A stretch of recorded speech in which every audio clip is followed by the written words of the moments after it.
ಹಿಂದೆ ಟೆರರಿಸ್ಟ್ಗಳನ್ನ ಅವ್ರ ಘಟನೆ ಆದಮೇಲೆ ಅಲ್ಲಿಯ ಮುಸ್ಲಿಂ ಮಹಿಳೆಯರೇ ಅವರನ್ನ ಎಸ್ಕೇಪ್ ಆಗ್ಲಿಕ್ಕೆ ಈ ತರದಕ್ಕೆ ಸಹಾಯ ಮಾಡ್ತಾರೆ.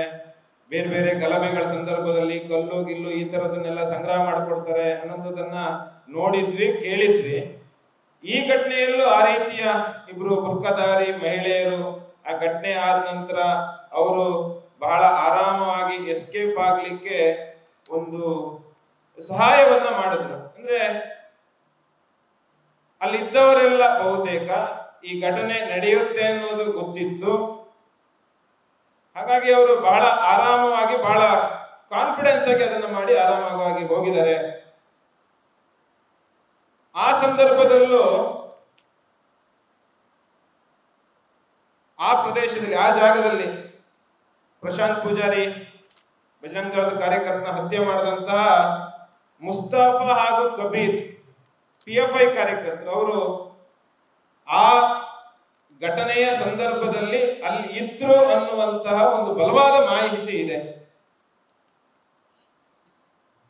ಇನ್ನೊಂದು ಸುಖಾನಂದ್ ಶೆಟ್ಟಿಯನ್ನ ಯಾರು ಹತ್ಯೆ ಮಾಡಿದ್ದ ನೌಷದ್, ಅವನು PFI ಕಾರ್ಯಕರ್ತ, ವಾಮಂಜೂರ್ ಅವನು ಈ ಕೇಸಿಗೆ ಫಂಡಿಂಗ್ ಮಾಡಿದಾನೆ, ಅವನು ಕೂಡ ಈ ಕೇಸ್ನಲ್ಲಿ ಇದ್ದಾನೆ ಅನ್ನುವಂತಹ ಬಲವಾದ ಒಂದು ಮಾಹಿತಿ ಇದೆ. ಇನ್ನೊಂದು ಯಾರು ಈ A1 ಇದ್ದಾನೆ ಮೊಹಮ್ಮದ್ ಸಫಾನ್, ಅವನು ಬಾಡಿಗೆಗಿದ್ದು ಇರುವಂತದ್ದು ಇಸ್ಮಾಯಿಲ್ ಇಂಜಿನಿಯರಿಂಗ್ ಕಿನ್ನಿ ಪದವನು, ಅವನು PFI ನ ಕಾರ್ಯಕರ್ತ. ಅಂದ್ರೆ PFI ನ ಇನ್ವಾಲ್ವ್ಮೆಂಟ್ ಈ ಕೇಸ್ನಲ್ಲಿ ಇದೆ. ಫಾಜಿಲಿನ ಹತ್ಯೆ ಆದ ಆ ಸಂದರ್ಭದಲ್ಲೂ ಕೋಟಿಗಟ್ಟಲೆ ಹಣವನ್ನ ಸಂಗ್ರಹ ಮಾಡಿದರೆ ಅನ್ನುವಂತಹ ಒಂದಷ್ಟು ಸುದ್ದಿಗಳು ಬೇರೆ ಬೇರೆ ರೂಪದಲ್ಲಿ ಹರಿದಾಡಿರೋದನ್ನ ನಾವು ಕೇಳಿದ್ದೀವಿ. ಅಂದ್ರೆ PFI ಇವತ್ತು ನಿಷೇಧಿತ ಸಂಘಟನೆ, ಒಂದು ಭಯೋತ್ಪಾದನಾ ಸಂಘಟನೆ ಅಂತ ಕೇಳಿ ಕೇಂದ್ರ ಸರ್ಕಾರ ಅದನ್ನ ನಿಷೇಧ ಮಾಡಿತ್ತು.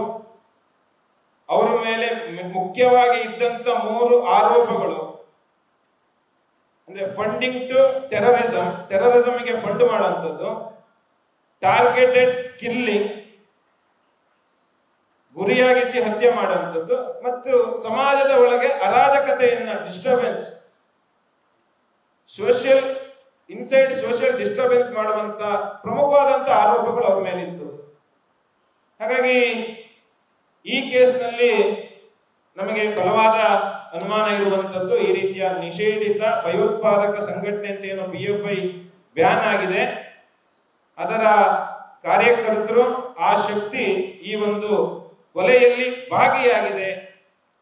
ಆ ಕಾರಣಕ್ಕೋಸ್ಕರ ಇದನ್ನ ಒಂದು NIಗೆ ಒಪ್ಪಿಸಬೇಕು ಅನ್ನುವಂತಹ ಒಂದು ಆಗ್ರಹವನ್ನ ನಾವು ಈ ಸಂದರ್ಭದಲ್ಲಿ ವಿಶ್ವ ಹಿಂದೂ ಪರಿಷತ್ತು, ಹಿಂದೂ ಜಾಗರಣ ವೇದಿಕೆ, ಬಜರಂಗ ದಳದ ವತಿಯಿಂದ ನಾವಿವತ್ತು ಮಾಡ್ಲಿಕ್ಕೆ ಕೂತಿದ್ದೀವಿ.